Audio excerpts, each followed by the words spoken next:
आंचलिक बंगाली कल्याण समिति के नवनिर्वाचित अध्यक्ष एवं अन्य पदाधिकारियों के साथ खास बातचीत में अध्यक्ष रामचंद्र राय ने सभी को धन्यवाद दिया और कहा कि समाज के सभी लोगों को साथ लेकर ही समाज का विकास करना है। 2022 के चुनाव में यदि राष्ट्रीय पार्टी सितारगंज विधानसभा में बंगाली समुदाय को टिकट देती है तो बंगाली कल्याण समिति बंगाली उम्मीदवार का पूर्ण समर्थन करेगी। वहीं अध्यक्ष ने कहा कि सिडकुल में 70% स्थानीय युवाओं को कंपनी बेस में नौकरी मिले। बंगाली बाहुल्य क्षेत्रों में विद्यालय में कक्षा 1 से 8 तक बंगला भाषा पढ़ाने की बात भी कही। पहले तो आपको मैं बहुत बहुत धन्यवाद देता हूं कि यहाँ पर आपने समय निकाला। सभी पत्रकार समूह को मेरा बहुत बहुत धन्यवाद। आंचलिक कमेटी का गठन हुआ है, इसमें हमारे सभी सदस्यों को, सभी पदाधिकारियों को बहुत बहुत धन्यवाद, माताओं बहनों को बहुत बहुत धन्यवाद। और जो आपने प्रश्न पूछा है कि आपकी प्राथमिकता क्या होगी, सबसे बड़ी प्राथमिकता हमारी ये होगी कि हमारे समाज को एक गठजोड़ के रूप में एक सूत्र में पिरोकर सभी को साथ लेके हमें बंगाली समाज के लिए काम करना होगा। बंगाली समाज की विकास, बंगाली समाज का उत्थान, बंगाली समाज के चहुमुखी विकास के लिए सभी समाज को एक साथ लेके हमें चलने का दायित्व मिला। उस दायित्व को हम पूरी तरह से निर्वहन करने की कोशिश पूरी तरह से करेंगे। 2022 चुनाव में बंगाली समाज की क्या भूमिका होना चाहिए? देखिए, मैं 2000 अपने चुनाव की बात उठाई। यदि 2000 चुनाव की बात आती है तो सबसे पहले मैं आपको बताऊंगा कि उत्तराखंड में सबसे दूसरी लार्जेस्ट समूह बंगाली समाज की हैं और सितारगंज विधानसभा में लगभग 42,000 हमारे वोटर हैं और 42,000 वोटर की मांग ये है कि राष्ट्रीय पार्टी हमारे बंगाली समाज को टिकट उपलब्ध कराए। हम उन्हें गारंटी स्वेयर करते हैं कि बंगाली समाज से किसी को भी यदि टिकट मिलता है तो हम उन्हें जिताकर विधानसभा में भेजेंगे। यदि बंगाली समाज की मांग को वो नहीं मानते हैं तो बंगाली समाज पहले भी टैगोर नगर के फील्ड में, उस मंदिर में हम लोगों ने कहा है कि बंगाली समाज बंगाली कल्याण समिति के बैनर तले कोई ना कोई उम्मीदवार हम घोषित करेंगे यदि राष्ट्रीय पार्टी हमें टिकट नहीं देती है। यह स्वेर है।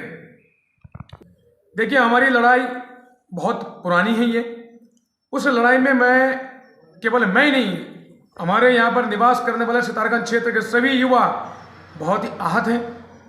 और आप ये अपने आप से पूछिए कि 70% रोजगार हमारे युवाओं को क्यों नहीं हो रहा है, कंपनी बेस में नौकरी क्यों नहीं हो रही है।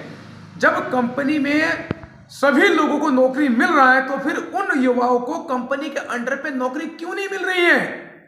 हम ये चाहते हैं कि पूरी तरह से ठेकेदारी प्रथा बंद हो और जो हमारे युवा हैं उन्हें कंपनी बेस पे, कंपनी के लोग उन्हें अपने अंडर पे काम मिले ताकि हमारे युवाओं का शोषण बंद हो। और प्रत्येक गांव के युवाओं को सिडकुल में सरकार की ये वादा थी, एलडीको की ये बात थी, एलडीको प्रमुख की ये बात थी कि सिडकुल में 70% रोजगार कंपनी बेस में दिया जाएगा। सरकार अपने वादे पे अमल रहे, नहीं तो हम उग्र आंदोलन करने को बाध्य होंगे। रही बात दूसरी, आपने भाषा की बात सुनी।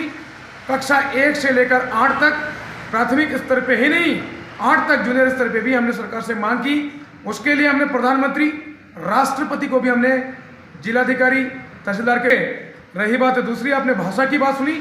कक्षा 1 से लेकर 8 तक प्राथमिक स्तर पे ही नहीं, 8 तक जूनियर स्तर पे भी हमने सरकार से मांग की।